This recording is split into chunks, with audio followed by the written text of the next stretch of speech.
I think World War II in particular has given us this template for warfare that we still return to, which is in error, which is this idea that wars are these total experiences where, when you hear people say things like once the war starts, the politicians should get out of the way and let the generals take over, is to me a completely total misunderstanding of the nature of warfare entirely. Every minor move, every time an individual soldier fires their rifle, there's political consequences. And so it's in fact very, very rare in history in which you have wars which are purely determined entirely by force of arms and by the move to total extremes. It's very, very rare. Usually, in fact, what they have is they're a form of managed escalation, where you are actively hurting each other, you are definitely exchanging fire, but you're still tempering your choices. And so that we can imagine in any putative space conflict, there probably would be a huge political dimension to the deployment of forces. Yes, there might be a more efficient way to use them if the purpose is to not get all your opponent's satellites, but wars are not always run by military efficiencies. In fact, we shouldn't really want them not to be most of the time. They're run by political realities, which is, okay, we could do this and not get all their satellites in one blow,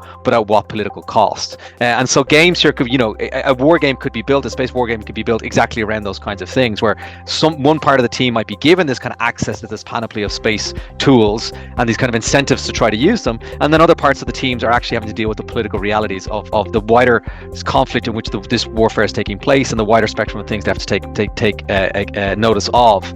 And you get to see the tension between the capabilities you might have and your ability to use them. Just because you have a weapon, it doesn't mean you'll use them. Nuclear weapons, of course, being a classic example of the case, right? Which usually, actually, militarily speaking, are borderline useless, because the political consequences of the use of a nuclear weapon, even a tactical nuclear weapon, is so extraordinarily high that the actual threshold is almost impossible to reach on a political level. As space becomes increasingly congested and strategically consequential, decision makers face a growing need to understand how developments in technology, military strategy, law, geopolitics, and commercial space activities interact to shape national and global security. At the Space Advisory Podcast, we bring together leading experts, practitioners, policymakers, and industry representatives to examine these dynamics from multiple perspectives and translate complex issues into practical insights for decision makers. We seek to advance informed debate, bridge disciplines and communities, examine emerging challenges before they become crises, and equip decision makers with the relevant insights to better understand and respond to the security challenges emerging in and through space. Well, space has long been viewed as an enabling domain, with space activities primarily supporting operations in the traditional warfighting domains of land, sea, air, and more recently in cyberspace. However, as more countries develop and deploy capabilities that can deny, degrade, damage, or destroy other space systems, there is growing recognition that space might be actually much more than an enabling domain, but a warfighting domain in its own right. This characterization is, of course, still contested within the international community, but that has not stopped countries from thinking about how to deter, compete, operate, and if necessary, fight in space. Wargames in particular present an essential tool for this planning exercise. Well, today I am joined by Dr. David Banks and Mr. Paul Szymanski to discuss in depth what wargaming out of space might actually entail, including the challenges, limitations, approaches, and the lessons that we might draw from terrestrial domains. My name is Racheal Wanyana, and I am delighted to have you here, gentlemen. Would you kindly give the audience an opportunity to know you a little more, what you do and where you do it? I'll start with you, Dr. Banks. Hi. So thank you for inviting me onto this podcast. So my name is David Banks. I'm Senior Lecturer in Wargaming at King's College London in the War Studies Department, where I also do research in and teaching in international relations theory, which is originally what I have my doctorate in. But I've been there now for 6 years, and I'm one of the co-directors of an organization called the King's Wargaming Network, where we try to bring together academics and researchers who are engaged in academic research on wargaming. Wargaming, which I'll be happy to talk about as we go along, is very much a professional world. That is to say, most of the participants or people who are engaging in it are doing so at a professional level. On the academic side, it's still actually quite underdeveloped and kind of in its intellectual infancy in some ways. There's a few canonical texts, but there's not actually a massive amount of research. And so a big part of what we try to do at King's is to try to help to plug that gap a little bit. And so my role at King's I teach courses in wargaming. We, as the King's Wargaming Network, design and or execute games on behalf of sponsors. And we also run an annual wargaming week, usually in April or May or every year. So I encourage you to keep a track on our comms, where we try to bring together people who are engaged in academic research and wargaming with the practitioners and people in the defense and professional sectors to try to get a sense of the conversation that can be taking place there. We are very delighted to have you Okay. to Banks. And yes, Paul. Yes, my name's Paul Szymanski. I live in Albuquerque, New Mexico, in the United States. I'm retired. I'm 74 years old. I have 52 years experience helping the United States and the Western world fight space wars. Your introduction mentioned it's something new, but it really isn't. There's been already 11 different space wars that I know of. There were probably multiples of that I don't know about because it's very easy to hide things in space. I've been on 12 different space weapons programs. I used to have 86 different security clearances. And there's two worlds out there, maybe even three. I suppose there's the academic world that talks of theory. There's the military world who are at certain classification levels that talk a little more practical, but still don't really know what's going on. And then there's the real world where I used to work in, where there's been all kinds of space attacks and tit for tat and back and forths that most people don't even really understand and appreciate. Well, great to have you here, Paul. And I very much look forward to engaging with you. And clearly, we have a lot of experience in the room. And Paul, you say war fighting in space is not a new phenomenon. Maybe to set the pace for this conversation, how distinct, if at all, is war fighting in space from other legacy war fighting domains? Okay. In spite of AI, if you're talking about ancient, Greek hoplite warfare or futuristic space warfare, all warfare is between human minds. You're trying to change somebody's minds. I mean, even the ancient Greeks understood this more than 2,000 years ago, that it's all about not necessarily killing things, but I like to think with my advanced years that you're really not fighting the war, you're fighting the peace and the geopolitical realignments that happen afterwards. And that's kind of easier to understand when it comes to terrestrial combat, where you could say, oh, well, I'm going to, gain territory and take over the capital and, destroy war-making capabilities and all that. But what exactly is the capital in space? What exactly you're trying to do? And when you really think about it, space generates information, imagery, navigational, GPS kinds of information, signals intelligence, and so forth. And you're really essentially fighting an information war if you're fighting in space. You're trying to deny or delay or degrade an adversary's imagery information or his ability to communicate on the battlefield. So you really have to think of it in terms of, let's say, a fuzzier concept. And I know, like, the United States Army has done a lot of simulations. They invented the concept of operations research, I think, in World War II, and they can simulate all kinds of things of, well, if we take out this bridge over this river, we'll delay the forces 14 hours and we'll have 3% fewer casualties or something like that. They could, do that kind of wargaming or estimation. Whereas if we deny the adversary the ability to image the battlefield and we say, oh, now he's going to attack left versus right or something like that, well, you can't mathematically prove that in the human mind. What exactly is going to happen? And you get to, I don't think people understood this, but sort of budgetary concerns of, well, we have an extra $100 million in the budget towards the end of the fiscal year about now. Should we re-equip a bunch of army tanks with, better guns or something like that? Or should we buy this fancy new space weapon? Now, when it really comes down to it, it's what's happening on the ground, and the army can, prove that, oh yeah, we got better tanks or more of them or something, this is what's going to happen on the battlefield. But if I claim, oh, I'm going to deny the adversary the ability to communicate with his forces, how can you mathematically prove what that impact is ultimately on the battlefield? So I know this is probably against Space Force emotions, but when it really comes down to it, The Space Force is there to support the terrestrial battlefield. There's no colonies in space they're defending and things like that. So you really have to understand what the impact in space is, in space warfare. And I worked with these guys at the labs and all. They just love their toys, but they don't really think of why are you using this space weapon? When should you use it?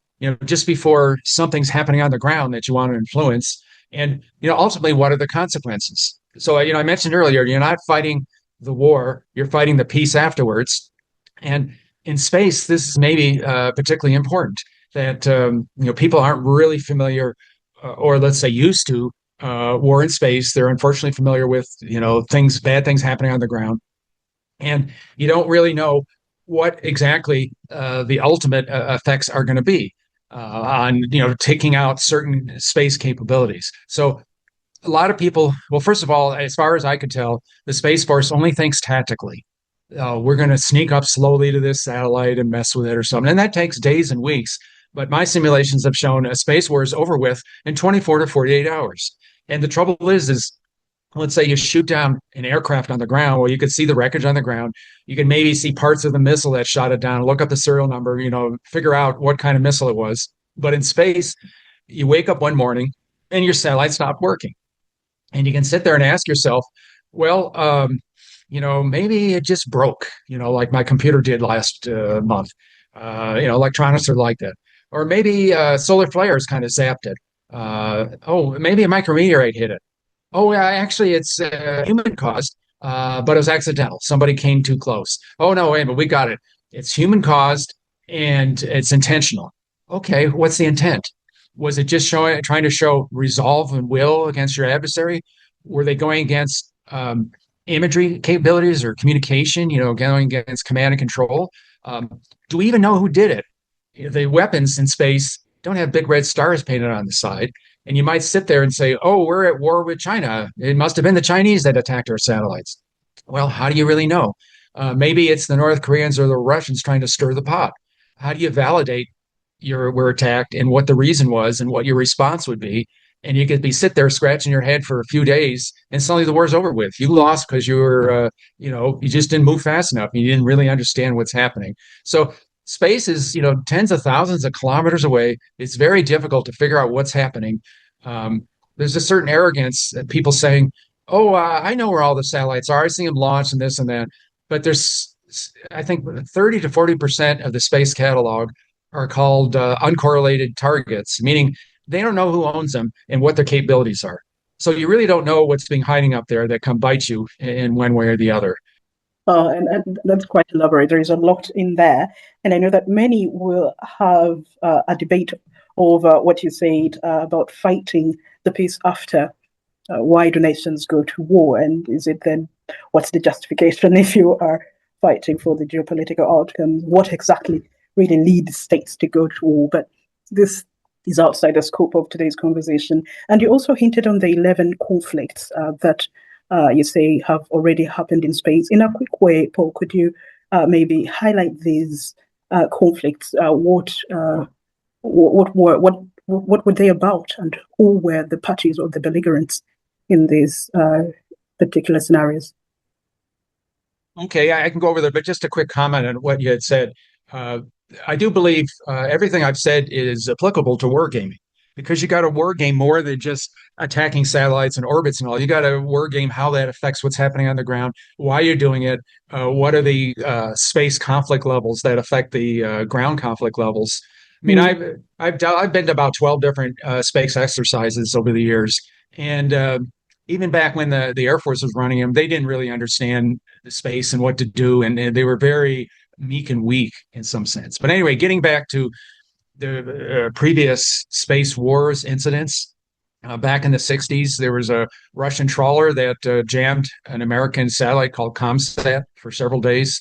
CSAT was a NASA satellite that measured sea height in the 1978, waves and things like that. And when they turned it on, they found out, oh my gosh, this radar satellite could detect submarines at operating depth. Somehow wiggle the waves just right. So they They claimed it broke, but the imagery I've seen decades later, it looks like it's all bent out of shape, like it was attacked. In the mid 1980s, every time the U.S. or Russia tried to launch a satellite, it would fall into the ocean or Siberia for about 8 months. No one could launch a satellite. If you go into Desert Storm in 1991, we took out Iraqi heavy earth terminals. That's space warfare, even though it's the ground. 2010s, I can't go into details, but it was rumored drunken Russian colonel started something. I was told in 2014, and that's about the start of the Ukrainian conflict, that for some odd reason, China attacked a American weather satellite in the Southeast Pacific. And then in 2014, again, at the beginning of the Ukrainian conflict, America attacked Russian GLONASS satellites, their GPS satellites. I can mathematically prove that through the orbital dynamics. And then 3 years ago, I was in Lyon, France, at the invitation of the French Air and Space Force, and two French lieutenant colonels told me why there's a space force.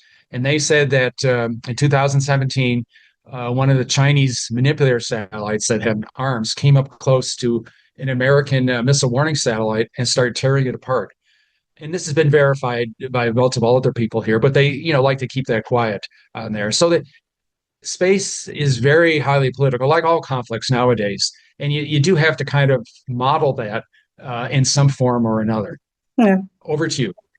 Yeah, thank you very much. And for that context, Paul, and maybe to bring in David, you've heard from Paul the fuzzy aspect of space. It's a fuzzy kind of environment or conflict environment, which I interpret to mean maybe a gray zone kind of environment. And you have been working on wargaming for a very long time. First of all, would you maybe kindly give us a quick crash course on what wargaming is, what it entails, and if it is actually really of utility in this fuzzy, conflicting or warring environment? Sure. Yeah, no, I'm very happy to do so. So I think, wargaming, there's no fixed definition for this term. And you'll have different people say things like serious game or conflict simulation or scientific game. Wargaming, for a lot of people, makes them think about war. That's not actually necessarily the way you have to think about it. It is the kind of term of the art, but it does generate problems when you say that term, because people think you're inevitably talking about kinetic warfare, and you're not necessarily doing that. So there's no standard definition. The one that I have, though, which broadly would align with most of the ones that you'd find out there, is that war games are representations of real or imagined events, or like potentially real or actually real events. So it's not completely abstract. They involve human players who make decisions and have to live with the consequences of their decisions, which typically means that the game has at least more than one turn. Because you kind of have to live with what you've just done and react to it. They are adjudicated, which means they have some form of rule system or process for determining outcomes and events inside the game. That can be very loose or it can be very fixed. They are bespoke, which means that they're built for typically are built for particular tasks or particular purposes, and they're immersive. So they somehow, through their components or other features of the design, try to get players to somewhat inhabit the thing that's being represented in order to elicit sort of what we might consider to be realistic gameplay, or at least sort of useful gameplay. In that, then by them being pulled into the experience of the game, they'll try to play to the best of their ability, and that itself can be generative of very useful types of synthetic data. So those would be some of the it's kind of 5 broad brushstroke concepts that we can associate with wargaming. But you'll see that conceptual definition is very broad. So it doesn't say anything about the empirical phenomena about which wargames can be applied. And so, as I'm sure Paul knows, Space Command in the United States runs wargames frequently, including some very, very large ones annually. The US Navy has a very long tradition of wargaming. In the UK, they've embraced wargaming at different times to different degrees. Right now, they've very strongly embraced it. You'll see most of the armed services use wargaming in one way or another in the UK and the United States in particular, but you'll also see it in lots of other places. COVID responses, hospital organizational responses, resilience tests, how to deal with flooding.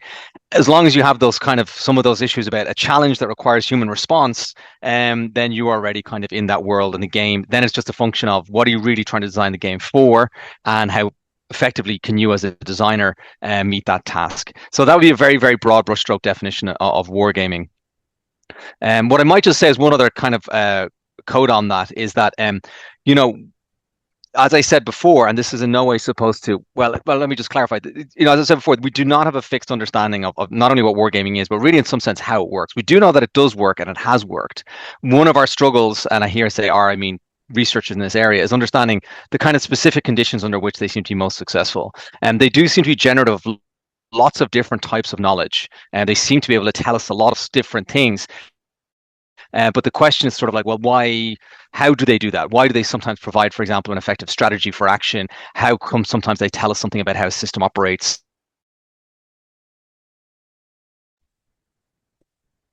Yes, David. Component. We're less sure about that dimension. I have thoughts about this, which I'm happy to share, but we don't quite know exactly why they work when they do. And that, of course, also creates a little bit of pressure or tension when they're being deployed, because everyone involved in the process can only have a certain amount of confidence about what the game is actually telling them. Okay, just to follow up, David, on what you just said, do you think we can rely on terrestrial warfighting theories and concepts, also keeping in mind what Paul said earlier, that sometimes we are theorists. There is theory and then there is reality. Do you think we can rely on terrestrial theories and concepts to design a war game that is credible for space? I mean, I think yes and no. So as an IR theorist, I'm a big believer in theory.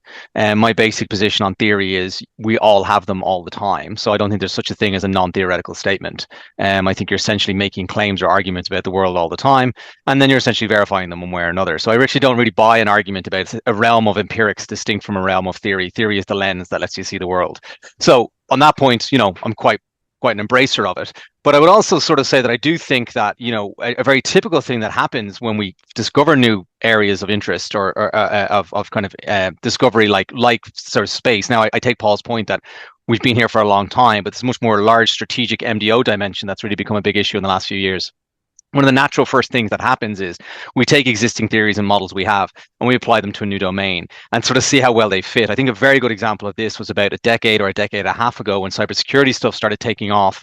There was a lot of, frankly, quite inelegant attempts to map the logic of nuclear strategic dynamics onto cyber, right? So we got a lot of discussions about escalation and deterrence and cyber doomsday weapons and all this kind of stuff. A lot of that language has been ported in from nuclear strategic studies. It was sort of an attempt to sort of say, well, we have this set of theories, maybe they'll work here as well. And essentially they didn't. We figured out along the way, though, how whatever this domain is, it's not really going to learn a great deal from the nuclear domain, except in possibly the broadest possible ways. But it's still a useful endeavor to kind of get the conversation started. I think what we have, and I will also say that I think in some dimensions, there's lots of stuff here that's directly applicable. I mean, to the point that was made earlier about the use of, the pre-existence of already some nuclear or some space wars. I mean, Clausewitz obviously is a ready guide to understanding why these things have stayed at a sub-threshold, right? Clausewitz has got a very sophisticated line of argument about the purpose of the war, the political goal essentially determines the degree to which you're willing to escalate or go to extreme measures. So we can explain a lot of the lack of use through existing models we have of warfare. On the actual specifics of how it's actually used as a weapon system, though, or how it could be integrated into wider strategic approaches or other approaches with military domains, I think wargaming here offers possible routes into helping to discover that in a few different ways. I think one way in particular, and I had an MA student who did this a few years ago, he did his MA thesis on, essentially he built a game in which it was quite a rigid game, which is to say it's got quite strict rules, so you can't sort of negotiate with the game. You've got to play it as it's designed. But it allowed the players, it was set between Earth and the Moon, I think, and it was a sort of strategic conflict game. And the way it was designed to allow players to sort of equally choose between existing dominant models of potential future strategic space conflict. So, ones that sort of mapped, like sort of used blue navy logic, ones that use sort of coastal warfare logic, taking these out of the naval domain and extending them to space, and other ones that are more original to space itself.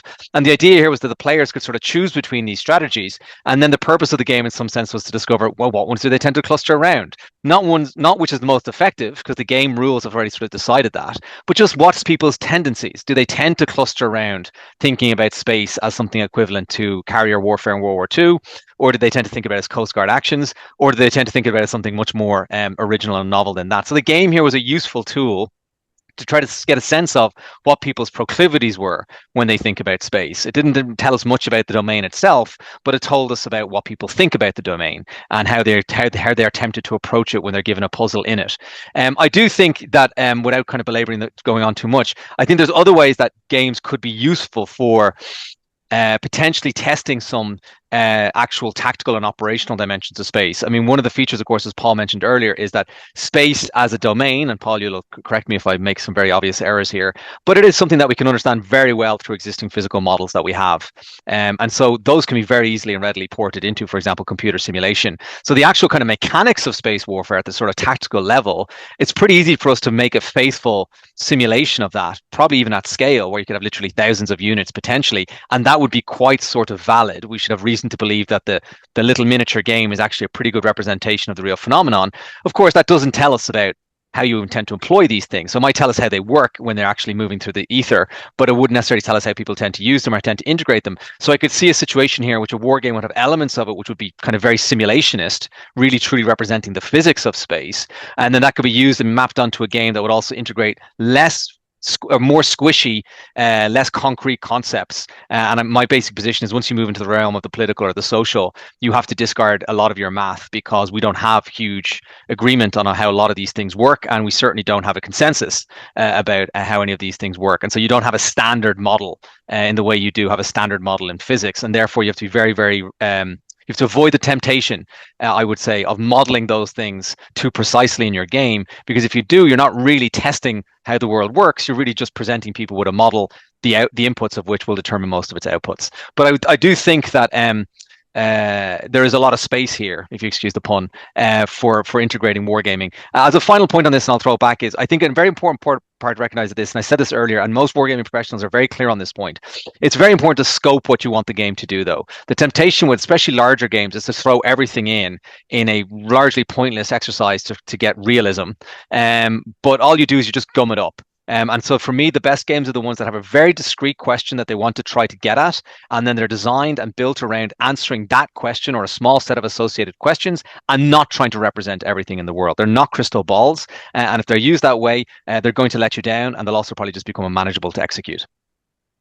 I think the last point is especially very important because space is inherently cross-domain. I mean, it stretches across the nuclear, there is the cyber component in there, and it also, as we have already spoken about, provides operational support to the traditional warfighting domains. So the question for me is, how then do you design a war game that captures these intricacies? Is it possible, or even is it recommended? Because it would be important, I think, for decision makers to know, for example, if you launched a nascent weapon and it hits a satellite, then the debris would indiscriminately impact several satellites in that particular orbit, which of course can have cascading impacts on civilians. So how do you design a war game that captures these intricacies that come with it being a cross-domain warfighting arena without the game collapsing under the weight of its complexity? I will start with you, David, and then I'll come to you, Paul, kindly, quickly. Yeah, I think it's a very good question. I think, the one way we can answer this is, why would you want to have a game that represents everything, right? What's the payoff here for having everything in the mix? Because we already have everything. That's what we already have. That's what the world is. The world is everything. So having a game that's just everything is just a second world. I'm not really quite sure what you're going to benefit from having that. You'll have all the same complexity all over again. But to give you a better answer to your question, I think the way you've just framed it there, though, gives a really interesting insight into about how you'd want to focus your game. So the way you set up your question was, imagine a situation in which an ASAT hits another missile or another satellite. There's a bunch of debris, stuff starts falling onto the earth, and there's some sort of political consequence.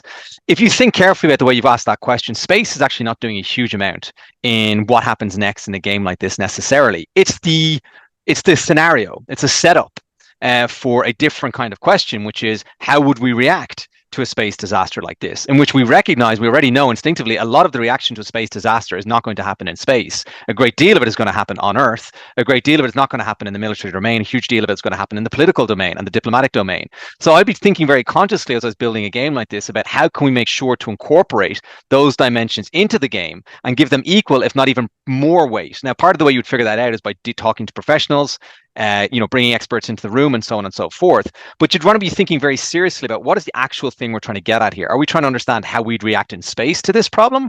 Or are we trying to ask how we'd react politically to this problem? Or how we think this would affect domestic politics? Each version of that question creates, in my mind, very, very, very different games. If your focus is on domestic politics, you've got to include all sorts of ways of incorporating different institutions, party politics, the media. However, your questions about what's going on in space itself, a lot of that stuff can be moved to the side or removed entirely, but you're going to have a much more sophisticated way of modeling all the actual dynamics that are taking place in orbit. And so that's really my point here, is that, that purpose of that game, really having a clear understanding of what it is you're truly interested in, then very quickly shapes the remainder of the game. And in my estimation, you would expect, I would expect, certainly if I was building those, for those kinds of games to look almost unrecognizably different from one another. They would have very little in common, except that they share the word game.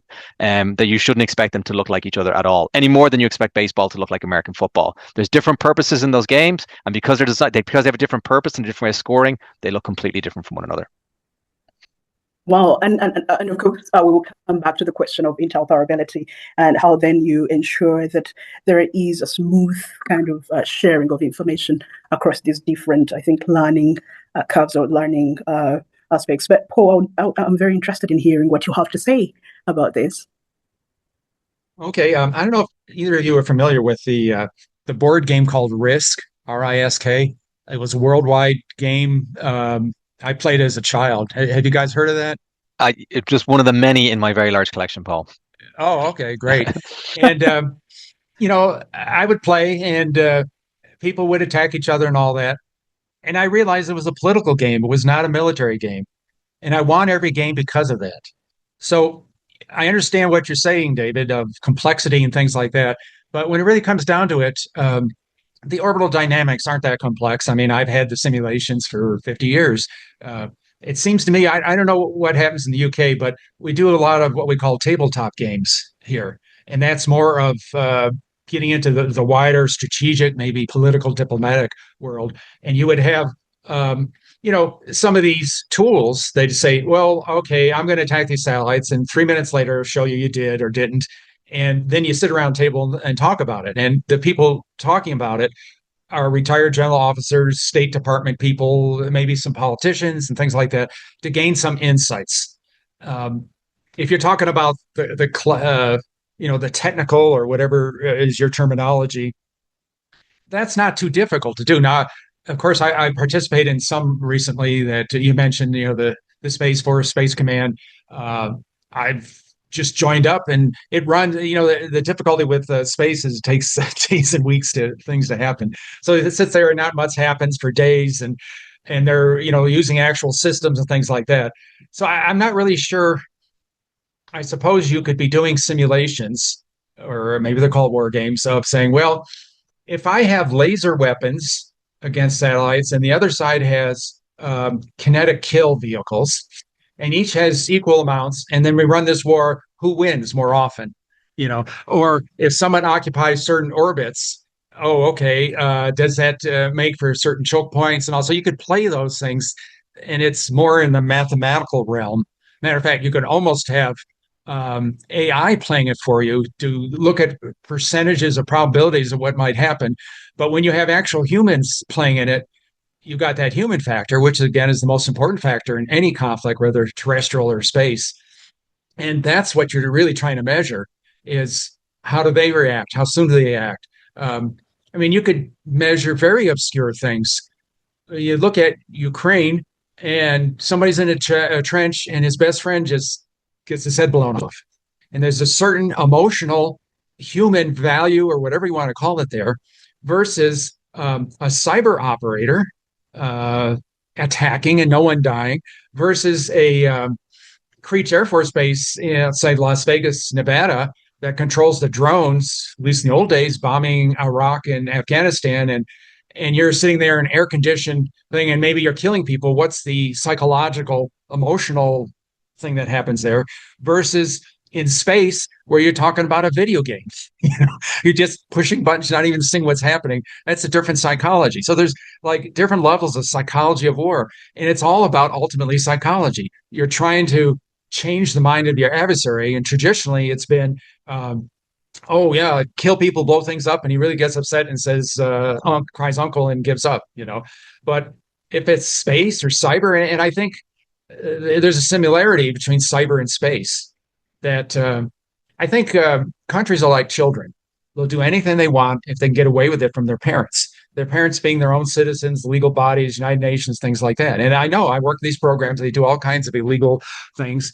How are you going to, model that and simulate all that ultimately? So it really is ultimately about the human mind, unless you're just doing something technical and trying to figure out how much fuel do I need in these satellites and where should they be positioned and how long is it going to take and stuff like that. So that's why I think, the tabletop war games influenced by these different kinds of systems, technical systems helping them on it. But space is never tactical. It's always strategic. And you've already sort of mentioned about debris and all that, but getting back to that, I like to pound that point. You're not fighting the war, you're fighting the peace. And if you might sit there and have all these cool weapon systems and you're just itching to push that big red button, but you're not thinking of the consequences. And the U.S. has been like this since World War II. They win all the battles and lose the war.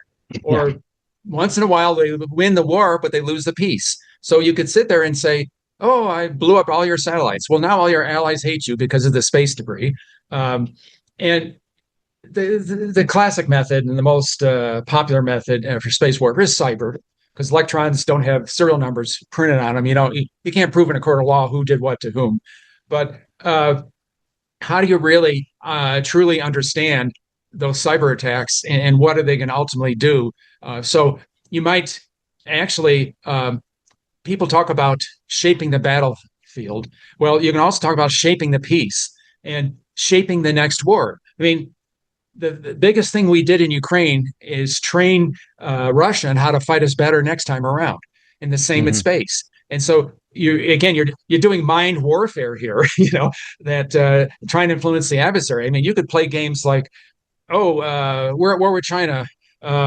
Let's take the dumbest space general in the Chinese army or Air Force, whatever they use, and let him win a few minor space battles. So he looks good in front of his leadership. And then when the real battle comes down, you can beat the idiot, or you can use only certain weapons during this conflict, because you know that there's going to be treaties after the conflict going against those weapon systems. And you're shaping the adversary commander to think certain ways about the next space conflict, where you have these other secret weapons that come on the next time around and get them from behind or whatever like that. But you got to really think those things through. And, I don't think the Space Force is thinking these things. They keep thinking tactically, not strategic. Anything you do in space is strategic. If you want to deny a Russian satellite from imaging the battlefield in Eastern Europe, you can attack that satellite in the South Pacific, anywhere down its orbital path. It's a world war when you think of it. If you want to deny, going all the way back to Desert Storm and blowing up those satellite Earth terminals. Well, if you want to deny the Iraqis the ability to see the left hook, deny his ability to have download French spot imagery data. But nowadays, you could blow up all the ground terminals in the theater, let's say in the Middle East, but an adversary can download that militarily significant data from a commercial terminal in Thailand. So are you going to blow up a terminal in Thailand? Are you going to take out the submarine cable coming back to the Middle East with that information? I mean, it really talking about world war if you're talking space war in one form or another. So, I'm not sure I've been to 12 different kinds of, exercises, war games and things like that. And there's still where, at least back then, there were general officers who think that satellites hovered over the battlefield. And, so there's things like that you have to dispel. But they never really got into the strategic in one form or the other. And the fact that countries love secrecy. Supposedly there was a Russian and a American submarine that had an incident in the Sea of Japan a few years ago, during the Ukrainian conflict. And who knows what that really meant. And you go to CIA headquarters in Washington, outside of Washington, you see these stars on the wall of, agents that died in the line of duty. Well, none of them, I don't think, caused a conflict. And so space provides additional rungs on a conflict escalation ladder where countries can show resolve and will against each other without going to war on the ground. And so that's sort of what's happening. And so, okay, I'm not against wargaming and modeling simulation, but how would you wargame what's currently happening in Iran? You know, it's all politics. It's not necessary. And even, well, the last few years, the only true conflict is in Ukraine now, like World War One. And so, yeah, you can do a lot of modeling that, but that is still not all out warfare. It's still all about politics between the various countries. So I still push that we should have both of those together somehow. And it doesn't have to be that complicated, unless I guess you got hundreds of people involved and they make it complicated.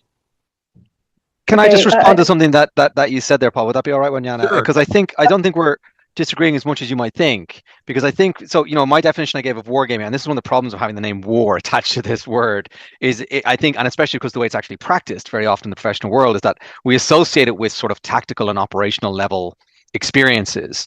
And so we kind of tend to think about it as just this purely kinetic modeling, physical modeling type of tool.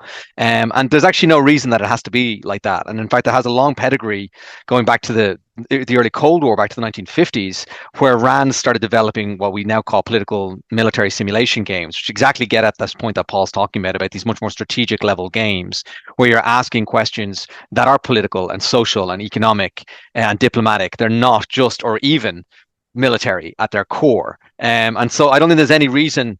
And in fact, all the games I've designed, I mean, not a single one of the war games I've designed, and I haven't designed that many, but of the ones I have designed, none of them actually have kinetic warfare as a central or even present factor. Many of them are designed so that warfare essentially cannot or barely happens in the game in the traditional sense. But there's a lot of conflict. There's a lot of conflict going on in the game. It's just happening in these other spheres. So I don't think that that's so impossible. And I definitely take your point that it's the human factor. I think the human factor is incredibly important for understanding what war games can give us, and that's what distinguishes them from mathematical simulation or AI-driven simulation. It is the way the humans respond. But I think we can just take that a tiny little bit further to point out that I think one of the ways we tend to think about what war games are doing is they're giving us insights into how people make decisions. They can do that, absolutely, and that's one of the core ways they are used. But I think that really limits our understanding of what we think war games are really doing. Because I think what they're often doing, Paul used the term insights, which is a very slippery term you come across in wargaming a lot. But insights into what? What are we actually saying we're getting insights into? Well, one of the things we're getting insights into is what we think putative strategies might be to deal with a problem. It's going to be very hard for the war game to tell us whether these strategies are going to be effective or not. That's a completely different question. But it will tell us what we tend to think, how we tend to think about problems, how we tend to respond to problems, how well-equipped organizations are to deal with problems in particular ways. So it'll kind of give you a sense of like your own pathology as a player or as an organization. It gives you a sense of who you are and how you tend to operate, how you tend to function. That's a very useful form of information. It's not any information about the phenomenon of the war game itself, but it's information about how you respond to that kind of phenomenon. And that's obviously very useful. I think another different kind of information that we can get out of a war game is, in fact, just the modeling dynamic itself. When you have a lot of people sitting together who are experts in different domains talking about something that the war game is helping them to kind of focus on and kind of pushing a narrative around, it helps you to kind of get the ideas they have about reality out of their head into a kind of shared forum. And so what you essentially have is you have a mechanism to help generate new models and new concepts and new potential hypotheses about how something works, which then can be evaluated or tested according to a different methodology. But these are very particular, these are real types of knowledge, right? Science is 50% theory and 50% empirics. Empirics cannot speak for themselves. You have to have a theory that motivates them. And what war games can be very useful for is they can be generative of those kinds of new ideas. So it is a type of knowledge. It's just one that we tend not to think of. I think for a lot of people, often sponsors, they're actually looking for something empirical. They want to run the game so they can understand something in the world more precisely. But in fact, I often think the war games give you something very different. They give you a better understanding about how you understand something, which is in itself, I think, incredibly valuable. So I don't think but I'll just say one last point on this as well, which is that I still don't think this means you want to have games that only are exclusively about these things. The purpose chooses the game. That's my feeling. Now, sometimes you might sort of say, well, the purpose, this game is being asked, and we could just do this just as well with a mathematical simulation. Then I'd say, then don't do the game, do the simulation, right? There's no reason that games should be used all the time. They should be used when you feel like some other pre-existing method is going to be insufficient to answer the question as well as that war game. So I'm quite happy to have war games not answer tons and tons of questions. It really depends on what the question is. But I also think the other side of this is, and this gets to one of Paul's points here, is that they can actually be very useful tools for helping to connect up the tactical to the political in the way that you might design a game to allow people to make lots of tactical operational choices according to doctrine. And they kind of think they're winning the game because they're destroying all of the stuff on the other side of the line. And then afterwards in the debrief, you can sort of say, what have you just done? Like, did you ask what those targets were? Did you identify whether or not you're observing the rules of engagement? Were you sure that wasn't a hospital? And so they can actually act as a sort of a sobering up tool to kind of show people what happens when they too programmatically apply their standard operating procedures and don't think about the wider context. But again, these are things that any individual game might be able to do. I'd still be very strongly in the position that you would not try to design a game that tries to do all of these things at the same time. And I agree with everything you said. And I'll also emphasize too, all the war games I've been at, and quite frankly, what are called architecture studies, looking at the future of space and all, the main purpose of both of those is training, getting people to understand how these things work in one way or another. You're essentially saying the same thing, the lessons learned and all that, but, to train to how to interface with other countries maybe and other types of thought, and how, we thought it worked this way, but it really doesn't. I think is the major takeaway, because years later people forget what happened, but there's sort of a id that comes out of it, and people think a different way because of it. I enjoy the debate. Of course, I took a backseat to listen to the experts speak. But then there are also emerging concepts, or concepts which we have carried from the terrestrial domains, just like we said earlier. Some notable ones: domain control, sustained space maneuver. I've not heard about attrition, but I guess it's also there in some form. And Paul, you wrote a very interesting analytical article where you highlight the challenges of some of these emerging concepts. Could you care to kindly share with us some of these challenges which might come with these concepts, and maybe applying them also within war games? Well, certainly maneuverability is everything. You're talking about tanks, planes, ships, troops on the ground. That's always been true in one way or the other, and even more true in space because of the physics and the difficulty and the amount of fuel. Now, I feel like being a wise guy here. I hear the same thing saying, "Oh, we're thinking now of refueling satellites, or we're thinking now of putting self-defense on satellites." And I think, well, let's see now. This Army general just had this genius idea. Instead of throwing away a tank when it's run out of fuel, let's refuel it instead. Or we have this military vehicle that's transporting troops. Let's put a machine gun on it to defend it. Wow, we're such geniuses. Well, these concepts are coming in with space aren't particularly clever or anything like that. Plus, the thing is there's no such thing as defense in space. You're talking about hypervelocities, and I don't even think you can move her out of the way. If someone's coming in from a translunar orbit or something, like going to the geosynchronous belt, and you say, "Oh, I'm coming under attack," if you can even detect that in time, you start maneuvering out of the way. Well, he's thousands of kilometers away from you. He can detect you maneuvering and change his, azimuth, microradians, and still attack you. And you can't have 20 feet of concrete trying to defend against this hypervelocity weapon. There really is no defense. Offense is everything. Though, getting back to the nuclear part, it makes it unstable. It's probably whoever attacks first wins, same like in nuclear. And so you might get real itchy with your trigger finger, and you see satellites coming at you, and you don't know who owns them and what their intent is. Maybe I should shoot back, and suddenly you start the space war. So there's a certain degree of instability there. But no one's really thinking strategically, and the fact that, you have 100 different ASATs coming at you, what are you supposed to do? There's just thinking days and weeks, and just sort of messing with each other's satellites. Everyone has these rendezvous and proximity operation satellites that come in and touch you and grab you, and who knows, leave space mines and all. But that takes days and weeks. And my simulation has shown the wars are over with in 24 to 48 hours, a real serious space war.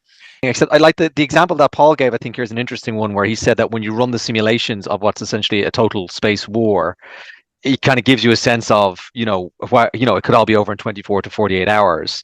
I think, that's a good example of what happens, and I'm sure Paul is well aware of this, having spoken to him now, that this is what happens when you take the politics out of a game, right? Like, this is exactly, that's the way we tend to think about wars. I think World War II in particular has given us this template for warfare that we still return to, which is in error, which is this idea that wars are these total experiences where, when you hear people say things like, once the war starts, the politicians should get out of the way and let the generals take over, is to me a completely total misunderstanding of the nature of warfare entirely, which is that, as Paul says, every minor move, every time an individual soldier fires their rifle, there's political consequences. And so it's in fact very, very rare in history in which you have wars which are purely determined entirely by force of arms and by the move to total extremes. It's very, very rare. Usually, in fact, what they have is they're a form of managed escalation, where you are actively hurting each other, you are definitely exchanging fire, but you're still tempering your choices. And so that we can imagine in any putative space conflict, there probably would be a huge political dimension to the deployment of forces. Yes, there might be a more efficient way to use them if the purpose is to not get all your opponent's satellites,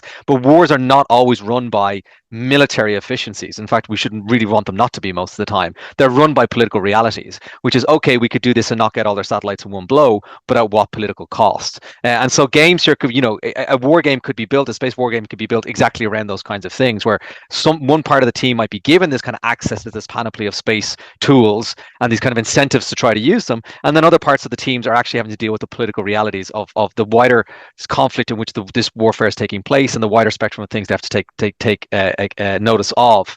And you get to see the tension between the capabilities you might have and your ability to use them. Just because you have a weapon, it doesn't mean you'll use them. Nuclear weapons, of course, being a classic example of the case, right? Which usually, actually, militarily speaking, are borderline useless, because the political consequences of the use of a nuclear weapon, even a tactical nuclear weapon, is so extraordinarily high that the actual threshold is almost impossible to reach on a political level. I'll point out too. Yep. Yes, please. I'm sorry. That I'm told, when China did the anti-satellite test against one of their supposedly dead satellites, that was 10, 15 years ago, that the PLA, or not PLA, whatever, PRC, they didn't tell their senior government officials that they had done it, and all the political consequences of the space debris later and things like that. And I assure you, if the Space Force is going to do something really funny in space, 99% of the members of the Space Force will not know about it. The Army and the Navy aren't going to know about it. The State Department aren't going to know about it. You sometimes might be lucky that the president knows about it. So I totally agree with what David is saying, that we don't have wars of annihilation where, oh, my people are starving and we got to conquer next door, the country next door and take over their territory and kill them all. And it's all, well, I think even, is it Clausewitz, war is politics by other means, tell me if I'm wrong on that. And, I get back to the ancient Greeks understood this. I know that I heard, like in Britain, and maybe you know better than me, that they were horrified in World War II, where the U.S. said, oh, we want total unconditional surrender for Germany. And they said, geez, we haven't asked for unconditional surrender for 500 years or something like that. It's just the wars in Europe always are about, oh, we're just going to change the borders and move this around and so forth. So I think in one sense, the U.S. has had these oceans as a barrier to things, and they don't really understand the true nature of war. And why are they exactly fighting? And they're trying to win the peace. Ultimately you want to stop the war. But what is the peace in space? What was the definition of war termination criteria in space? And that's very iffy. But space, because it's hidden, you can get away with a lot, and you can show intent, resolve, will against your adversaries, which we did over Ukraine, to make Russia or whoever maybe stop what they're doing or pause. And you're not sending messages to generals, you're sending messages to the political leadership. And when we attacked Russian GLONASS satellites, that was a political message. All the roads in Ukraine were built by Russia. It was part of Russia 30 plus years ago. They didn't really need their navigational systems to know where they were going. That was just a message. It was a temporary cyber attack. And the political leadership didn't get the message. So 2 weeks later, they attacked again. So it's just all this kinds of messaging. And then, quite frankly, the Russians took the space war down to the ground and attacked the American banking system. Was in the news that 5 major banks in Manhattan had 60 million bank accounts and stock accounts downloaded. And I can imagine that Putin, talked to Obama and said, if you don't stop supporting this Ukrainian issue, we're going to, let go of all those bank accounts and all the hackers around the world. And Obama backed down. He immediately stopped talking bad about the Russians. And a week later, they were at the negotiating table for the fake treaty in Minsk. So that's sort of how war they got mad at us attacking their satellites, so they brought the war down to the ground. So that was combined arms. Space is global, and it's terrestrial too, and that inspired the cessation of the conflict for at least for a few months or whatever. So there's all these like subtle things going on. It's all about the politics, and it's countries love the secrecy because they don't want to look bad. So they can send messages in space or by CIA spies or by submarines. And, the main purpose of the world leaders is to keep their office. And so they don't want to look bad. So you want this sort of secretive warfare and sending messages. And I'm not enough of a State Department type to see how effective those kinds of messages are. But I do know when I told people we ought to have the State Department part of these space weapons programs, they all laughed because they didn't trust them. And I go ahead. Yeah, no, I think there's a very interesting point here that you're making, which gets at a big part of what people write in strategic studies is about signaling, right? It's something you hear about all the time in the press, states sending a signal to another state. Are they trying to deter them? All that kind of stuff. All that language comes out of strategic studies in the 1940s, 50s, and 60s, especially the 50s and 60s, and especially an author called Thomas Schelling, who won the Nobel Prize in economics, but it also was essentially he was a very big political scientist, and also was actually a great embracer of wargaming in the sense that I'm using the term way back in the 60s. And one of the points he makes in his books, and the one I highly recommend is Arms and Influence, is that when states are engaging in this kind of in warfare, they're talking to each other. It's a form of communication. When the United States sends an aircraft carrier to the Persian Gulf prior to the situation we find ourselves in now, it's a language. And it's a language that most of the other foreign officers of the world are fluent in. They understand the meaning of that event, even before anything else takes place. And so warfare is also a form of communication. It's a very brutal form of communication, but it's a form of communication. One of the puzzles that space and cyber brings up for us is that we don't quite know how to interpret what's going on. So one of the problems you can have, to Paul's point, is you might be sending a signal or think you're sending a signal, but your opponent doesn't understand the language or doesn't share the language that you have. And so they miss the signal entirely. They don't see it, or they misinterpret it as something else, or they just think this is an act of war or whatever it is. And it's in fact that absence of a shared language that generates a lot of the stresses and tensions in these kind of hybrid domains, is we don't really know what you mean. What are you trying to say here? And we tend to associate that with a desire to be secretive, but there's as much of a problem of an insufficient shared political language about the meaning of these events. And until meanings start getting associated with these events more clearly, I think this fog is going to continue. But as a final point on this, I think this is one of the opportunities that something like a war game can present to you, is you can set up a scenario in which teams are set up against one another, and they're told to try to pursue some sort of purpose. Maybe they're told to try to stay below the threshold of active warfare, and then they're trying to do these kinds of things. And afterwards, you could sort of debrief them and say, were you actually trying to, when you did that thing, when you came down out of space and went down into the banks, what were you trying to do? Were you trying to signal to them to back down or meet us at the table, or were you just straight up going for a bank raid? What was happening? And then you can compare the notes of the players and sort of say, oh, well, this is interesting. They all thought the other side was doing something very different than they really were. And that itself then could be very useful for giving us a sense of the nature of the problem that we're facing when the politics of the real political world interfaces with the sort of technical side of things like space and cyber, and how these two things are actually being communicated to one each other. So there's actually a real opportunity here for a war game to be one of the tools that could be used to try to make sense of what's actually going on in these places.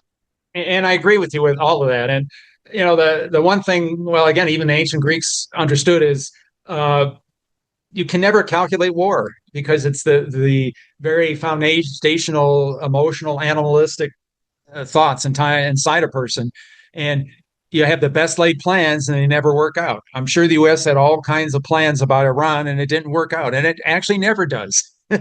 It's just too random, and you never know how a human is going to respond in one way or the other. So yeah, well, that's why. It's ahead. The famous quote, apocryphal, probably not really said, but or rather it's misquoted. But the fake one is the one with print by the German General Moltke, which says no plan survives first contact with the enemy, which is also one of the wonderful things that wargaming can give you. Is that, and this is why I think the consequence-based nature of them is so important, is that players, usually in my experience on the first turn, are a little bit disinterested in the games very often. They're like, who really cares? And then something happens. Their opponent is better or worse than they anticipated. Always in some way they're being surprised, and then suddenly they're interested, because they realize whatever they thought was going to happen is not happening exactly the way they thought it was going to. And this here then creates a great opportunity for actually starting to think much more seriously about the problem you're facing. And that's certainly very good to have that wargaming and get those thoughts out. But I would still caution it. It's like polling, at least in the United States, political polling of who's going to win this election and all. And it's traditionally horribly wrong. And so you have someone in a war game who goes home to his wife in a warm bed at the end. He's going to be acting differently than if he's in a trench somewhere, standing in the water and this and that happening. And same with the politicians. So yeah, again, you really don't know what's going to happen. It's great to simulate it and try to figure out, to know all those angles. And my gosh, maybe AI would help on that, to give probabilities, run 10,000 war games different ways and give all kinds of probabilities of this might be happening and that. Maybe the AI can simulate the human mind's responses. I mean, they have all sorts of dossiers on world leaders, how they react and all. I have a retired Army general officer who told me he's really into AI, and he had some civil cases in front of the court, and he had the AI look at the judge's decisions in the past and how he wrote them and what he thought, and the AI put his plea, Wow. using that information, and he said he won every case. Wow. And so that's scary, but why not in war too? Yeah. Yeah, Where you're absolutely. trying to, try to figure out that other guy, and if you went all the conflicts he's done in the past and what did he did, maybe there's a 60% probability he'll do it again that way. Let's try it, but let's have backup plan B and C. And I mean, you could really play Yeah. these things. And the war game, maybe I'm suddenly thinking maybe we really ought to have AI in there Oh yeah, there's watching. a big discussion about that in the wargaming world right now. That's a Yeah. very active debate. But I know I've got 80 gigabytes of my writings and 16 books and things like that. And this retired general officer took it and put it into AI. And I says, give me a paperback on whether offense or defense is better in space. And it comes out to this brilliant paper. And I say brilliant, it's based on me, but it's able to say it better than I can, Yeah, which terrifying. is kind of scary, but Yeah. it really is Yeah. there and should be used. I mean, hopefully it doesn't actually tell you who to kill, but it gives suggestions, or it says, oh, you better not do that because this might happen or something. But hopefully we still have the human in the loop. Now in space, they keep talking about AI for self-defense because it's, ground controllers don't see the satellite all the time. They can't sort of configure it for defense, but it just sounds like you're going to start at least a space war accidentally, if you got some AI deciding whether to shoot back or not. Okay, well, I hope that the audience enjoys this conversation as much as I've enjoyed it. And just in 1 second, okay, maybe 2 seconds, a closing question would be: if you had a blank check to build the ideal space wargaming infrastructure, what 3 elements are non-negotiable for you? I will start with you, Paul, and then I will end with David, and then we will have to close our conversation today. Well, certainly you have to have the physics right. So you got to, the orbital dynamics and things like that. Um, I think, I don't know if it's not non-negotiable, but you certainly should have outside players, outside being State Department, outside, oh, it's a US war game, but we better have the British there and the Germans and the French, Japanese, because space is such a new theater of operations. We got, thousands of years of terrestrial conflict. You need those different viewpoints. I mean, I've heard rumors, well, it used to be true, might have changed that in Germany or in Europe, you're not allowed to kill people in order to preserve military equipment. So I interpret that to mean that you can't blow up a ground site that's communicating with a piece of equipment, a satellite, and kill people, where the US would generally do that. So you really need these alternative ways of thinking to come in, because it's space is highly political.